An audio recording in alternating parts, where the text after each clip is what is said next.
Assalamualaikum warahmatullahi wabarakatuh. Perkenalkan saya Abdullah Robidul Hasan dengan NIM 230901116 dari kelas 4A. Di sini saya akan menjelaskan tentang association rule meaning dengan dataset retail dengan menggunakan dua algoritma, yaitu algoritma a priori dan juga algoritma eclat. Pada dataset retail ini terdiri dari dua kolom, yaitu kolom transaction ID dan juga kolom items. Sebelumnya saya akan menjelaskan terlebih dahulu tentang pengertian association rule meaning. Jadi, association rule meaning itu merupakan sebuah teknik dalam data meaning yang digunakan untuk menemukan pola, hubungan, atau asosiasi yang menarik antara item-item dalam kumpulan data yang besar. Teknik ini sering digunakan dalam analisis keranjang belanja atau market basket analysis.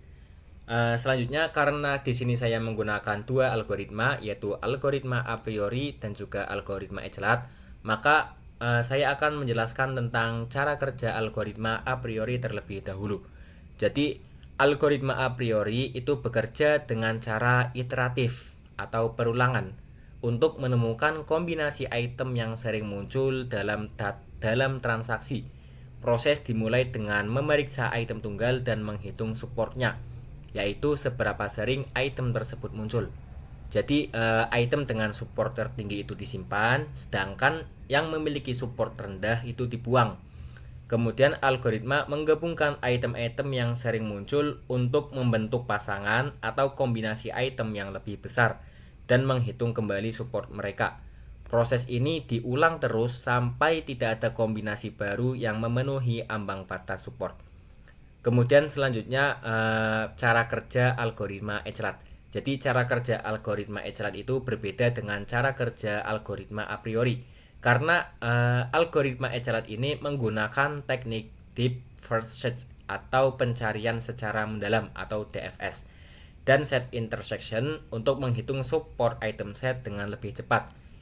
Algoritma eclat ini memanfaatkan struktur data vertikal di mana setiap item dihubungkan dengan transaksi yang mengandung item tersebut.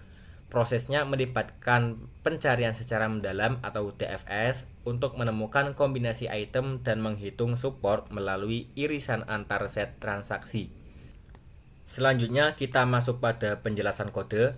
Pertama-tama kita akan menampilkan dataset kita dengan menggunakan sebuah library. Di sini saya menggunakan library Pandas untuk menampilkan dataset kita, yaitu dataset tentang retail.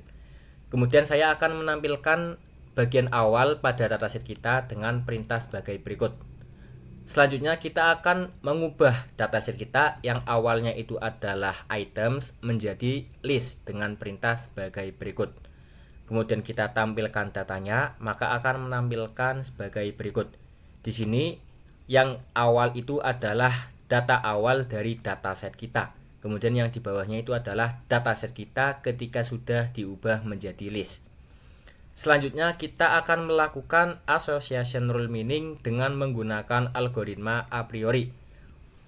Untuk menggunakan algoritma a priori, di sini saya menggunakan dua library, yaitu yang pertama library time yang digunakan untuk menentukan waktu yang digunakan algoritma itu sendiri, dan juga library combination untuk menemukan kombinasi dari item pada sebuah item set. Pertama-tama kita buat function terlebih dahulu yang digunakan untuk mencari frequent item set. Kemudian di sini saya membuat variabel untuk menentukan jumlah dari sebuah transaksi. Kemudian saya membuat variabel yang digunakan untuk menyimpan jumlah kemunculan setiap item dalam transaksi. Selanjutnya kita lakukan looping untuk setiap transaksi dan setiap item dalam transaksi, menghitung berapa kali item tersebut muncul. Selanjutnya kita buat variabel untuk menyimpan item-item yang sering muncul dan juga membuat variabel untuk menyimpan support dari setiap item set. Selanjutnya kita lakukan looping kembali dan juga selanjutnya kita mencari frequent item set untuk K lebih dari sama dengan 2, yang mana K sama dengan 2 itu menyatakan ukuran item set yang sedang dicari. Selanjutnya kita simpan item set yang ditemukan pada langkah sebelumnya dan juga menyimpan semua item set yang telah ditemukan dengan perintah sebagai berikut. Selanjutnya kita lakukan looping kembali yang digunakan untuk memproses dan mencari kombinasi item set yang lebih besar. Selanjutnya kita buat variabel untuk menyimpan kombinasi item set yang memiliki support lebih tinggi dari minimal support. Kemudian kita kembalikan nilainya, nilai semua item set dan juga nilai data support. Selanjutnya kita buat function yang digunakan untuk membuat association rules.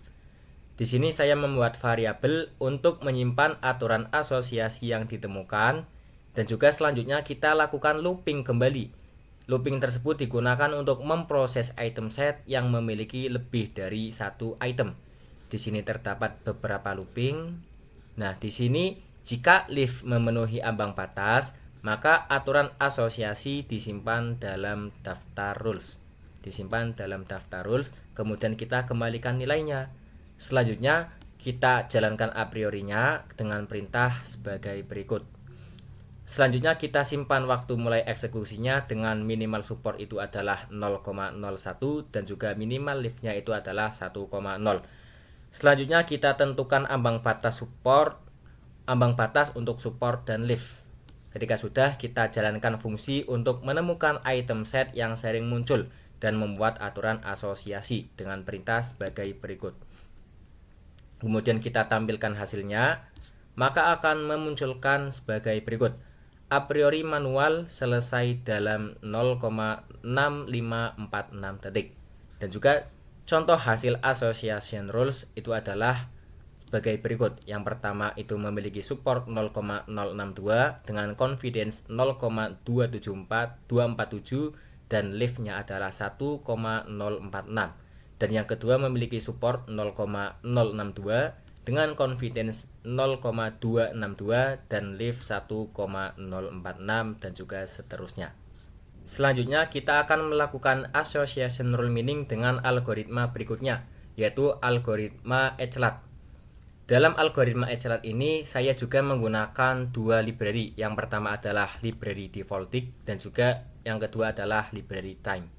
Pertama-tama kita akan membuat function terlebih dahulu yang digunakan untuk membangun data vertikal dari transaksi. Kemudian kita kembalikan nilainya. Setelah itu kita buat function untuk menentukan algoritma ECLAT. Kita gunakan function untuk algoritma ECLAT. Kemudian kita akan mengambil item terakhir dalam item list untuk diproses dengan perintah sebagai berikut.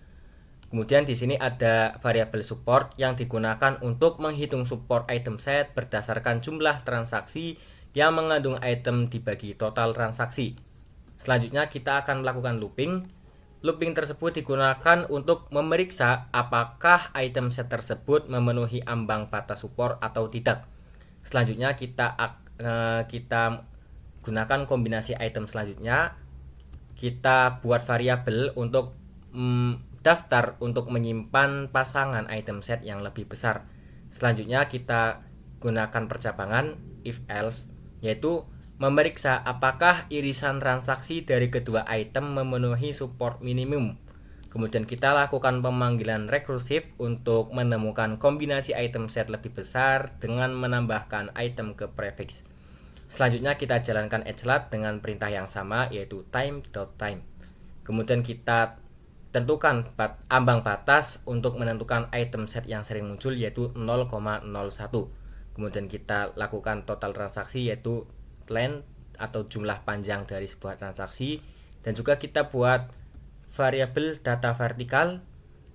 Dan selanjutnya kita buat variabel item list, yaitu digunakan untuk mengubah data vertikal menjadi list dari pasangan. Selanjutnya kita buat variabel item set sering ECLAT, yaitu untuk menyimpan item set yang sering ditemukan oleh ECLAT. Selanjutnya kita jalankan algoritma ECLAT untuk mencari item set yang sering muncul dengan perintah sebagai berikut. Selanjutnya kita tampilkan hasilnya, maka akan menampilkan hasil sebagai berikut.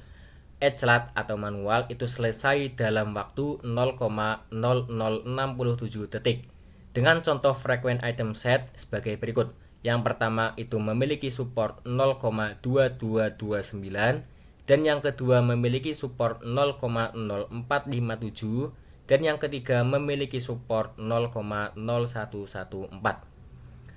Maka dari kedua algoritma tersebut kita akan menentukan manakah dari kedua algoritma tersebut, apakah algoritma a priori atau algoritma Edgelord mana yang lebih cepat. Kita akan tentukan dengan menggunakan perkondisian if else.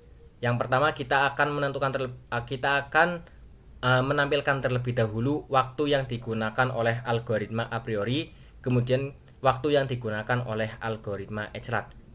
Kemudian kita gunakan perkondisian jika waktu yang digunakan algoritma a priori itu lebih sedikit daripada waktu yang digunakan oleh algoritma Edgelord, maka algoritma a priori itu lebih cepat.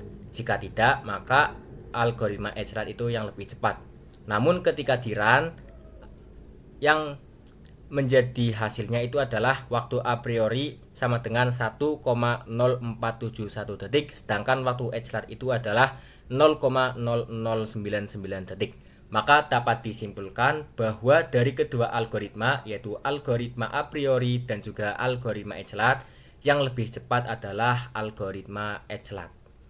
Sekian penjelasan dari saya. Kurang lebihnya mohon maaf. Wassalamualaikum warahmatullahi wabarakatuh.